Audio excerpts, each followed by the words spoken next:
Hello everyone, I'm Sato from Satopine. Thank you for being here with me today. Today randomly I wanted to do the mid-year book freakout tag. So I have not really planned this.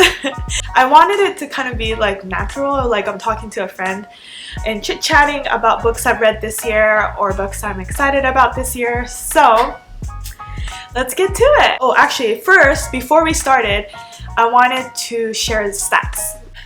Right now, it is week 25 out of 52, and I've read 32 books so far, so that means I am on track with my reading goals of reading 50 books this year. And then I also wanted to see how many pages and genres and all that stuff, so I'm looking at my Storygraph app. It seems like in total so far, I've read 10,261 pages. That's pretty cool. As far as pacing, it looks pretty evenly distributed. I read all slow, medium, and fast-paced books. Okay, genres, interesting. This is very interesting because I always say I don't read enough fantasy, and apparently the most genres I read this year so far is fantasy, alongside contemporary. My next most read genre is LGBTQ and young adult, romance, and mystery. That's interesting. Average rating this year has been 4.26, so I guess I've been having a good reading year. That's good. Alright, so now moving on to questions. At least I have the questions prepared. The first question is, best book you've read so far in 2021? So I also have my Goodreads page open and looking at the books I've read so far. I have two books that I really enjoyed, and I think I even think about it to this day. So the first would be Home Before Dark by Riley Sager. It's like a thriller book, and oh my gosh, I need my reading notes. Hold on. So I got my reading notebook now. I think I take notes because I don't remember any characters' names. Okay, so it is about Maggie. Okay, Maggie, who grew up in this house that was supposedly haunted, and her dad wrote a book about their horror experiences, paranormal experiences that they had, and then it became a best-selling book, and so therefore their whole family is famous and the house is famous. After she grows up, Maggie returns back to the house to figure out what the real story is, or is there a ghost? What is all this? Is this book real? Because she couldn't remember anything that happened in the book. And yes. So yeah, I highly enjoyed this book. I could not put it down. It was so good, and it was my first Riley Sager's book. I'm looking forward to reading more of his book because one of his book, I think, is like Lock Every Door. I'm planning to read for Summerween in July, so I'm super excited. So yeah, so that's one of my best reads so far this year. And then my next one is Giovanni's Room by James Baldwin. I read this for a recent blog I did, and I just was blown away by how well written it was. And I always knew, like, you know, everybody says he's like one of the best writers, and I hear that a lot. I wasn't expecting to love this book as much as I did, and I'm so glad that I finally read one of his works, and I want to read more again. So question number 2 is best sequel you've read so far in 2021. Okay, here's the thing. I don't really like reading series. If I have to, especially if I have to wait for the next book to be published, then I lose interest in it, or I would forget what happened, etc, etc. When I figure out that the book is a series, I tend to not read it. So I'm trying to change that because I do want to read more fantasy, and most of fantasy books are series. Like I still have to read Shadow and Bone because I want to start watching the show. So yeah, I'm trying to change that, but sadly so far I have not read any series as far as I know. Number 3, new releases you haven't read yet but want to. One of the books that I want to really read, and I think it was just published or it's getting published really soon. The Ones We're Meant to Find. Super excited about. The cover is beautiful. I have no idea what the story is about though. Like honestly, I think I just want to read it because of the beautiful cover and Asian author. I think it's like about sisters and the sisters bond. That's all I know. But excited, super excited. All right, number 4, most anticipated release for the second half of the year. This one I already know. This book is going to be published in September 21st, and it's the next. It's another book by T.J. Klune.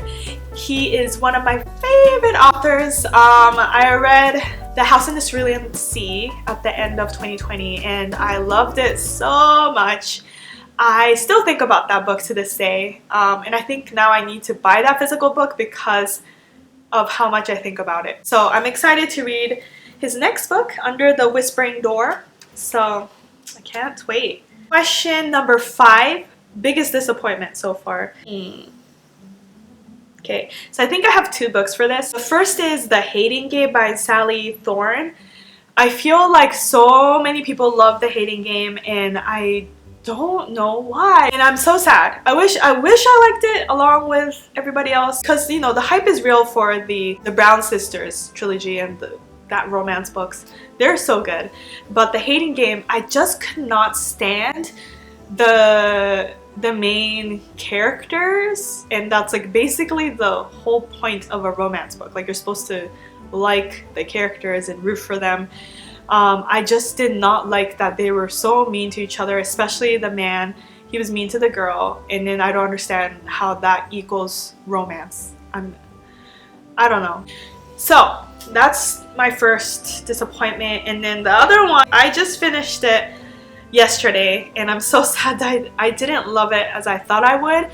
It's The Chosen and the Beautiful. This is a newly published book, so it's just published in the beginning of June. I'm so sad because the cover again is beautiful and it's an Asian author. It's supposed to be like a Great Gatsby retelling with an Asian queer female's point of view and a twist to it.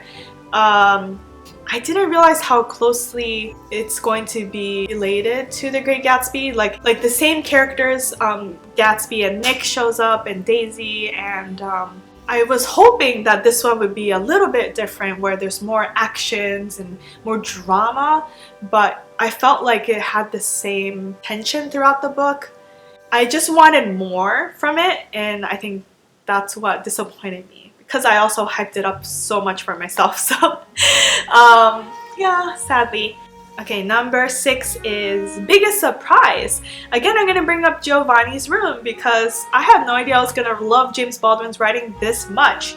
It's a masterpiece. I love it so much. I was pleasantly surprised. Number 7, favorite new author. Well, okay, so here's the thing. I feel like almost all of these authors are new to me, except for Margaret Atwood. Yeah, they're all new to me, so I mean it's hard to pick just one favorite author, so I'm gonna skip that one. Newest fictional crush, number 8. I don't have fictional crushes.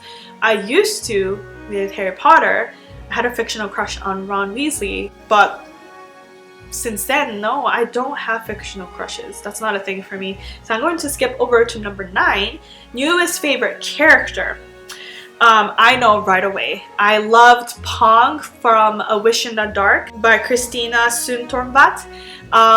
This book was so magical. I highly recommend if you're looking for a fantasy.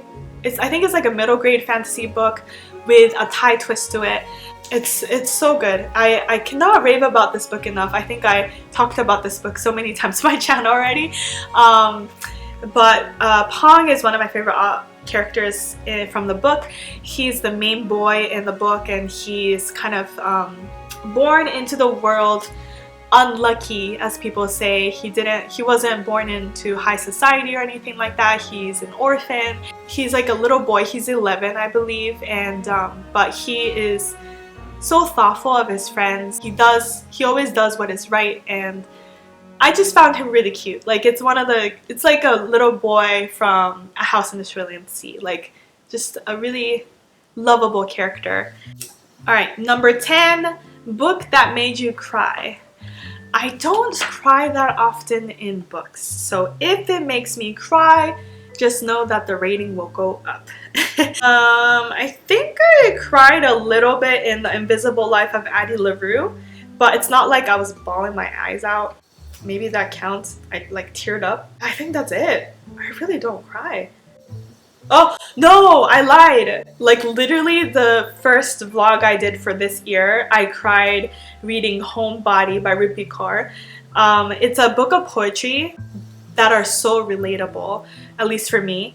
And there's like a poem in there that talked about how she wanted to express her gratitude towards her dad, who always worked hard for the family and just kept going even though he was exhausted. And that kind of resonated with me because I have a hardworking dad, is not planning to retire sadly because the pension plan in Japan is the worst. You can't live off it, and that makes me really, really sad. So that part made me cry, like real tears cry. So yeah, I guess I did cry this year. Number 11, book that made you happy. Okay, so again, A Wish in the Dark made me happy because it was such a cute book. I think that's it. I mean, like, of course I enjoyed the other books, but it's not like it made me happy. A Wish in the Dark, yeah, that made me happy because it was such a fun book to read, and again, just cute characters. Okay, number 12. Most beautiful book you've bought or received so far this year. Wow, I do have to give a shout out to Brittany from Slanted Spines because she sent me a photography book, Cherry Blossoms, because she remembered how I was saying I missed cherry blossoms in Japan, and she was so thoughtful to send me a book that's in Japanese, pictures of cherry blossoms in Japan just throughout the season, and it is so pretty. I love it so much. So I look back on this a lot. That was the most beautiful book that I've received this year. Okay, and last question. I almost said chapter 13. No, question 13. What books do you need to read by the end of the year? Wow, that's a loaded question. Do you know how long my TBR list is? Like, it's never ending. I mean, I feel like all readers have the same dilemma. I don't know. That's too much for me. Like, one of my goals is to be more mindful. Like, I moved to the United States and now I'm really happy that I don't have to worry about moving anymore. Like, I'm settled down here now, so I can buy physical books. Super happy about that. But I do want to be mindful of buying too many books that I don't need, or like trying to read books that I already have. So one of the books that I've had for a while now, and I really, really feel like I want to read it, is A Little Life. Okay. Alright, so I have two. A Little Life by Hana Yamagihara. You know, it's so thick and I know that it's sad. You know, we've already seen vlogs where people are literally crying over feeling heartbroken, and it just intimidates me, but I'm also want to read it because I love books that make me feel such strong emotions. And I think I should read this before I start working full-time again, like while I have this little vacation. But I am so nervous. I'm like, do I really want to feel that sad? And also, like, because it's thick, I know it'll take me at least 2 weeks to read this. So I'm like, 2 weeks of sadness.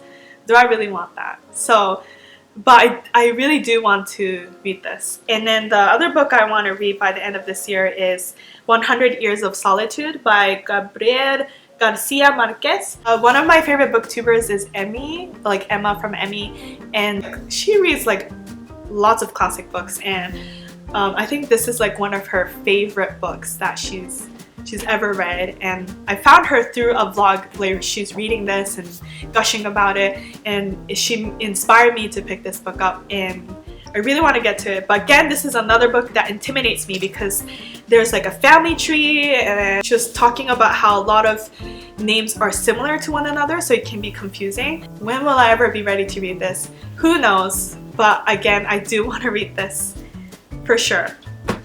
Okay, so this was my mid-year book freakout tag. I hope it wasn't too all over the place. Please let me know if you agreed with any of my opinions or disagreed, why or why not. I'm such a teacher. But yeah, I hope the first half of the year was a good one for you. And let's all hope that the second half of the year will be even more great. Yeah. So again, thank you for being here, and I hope to see you next time. Bye!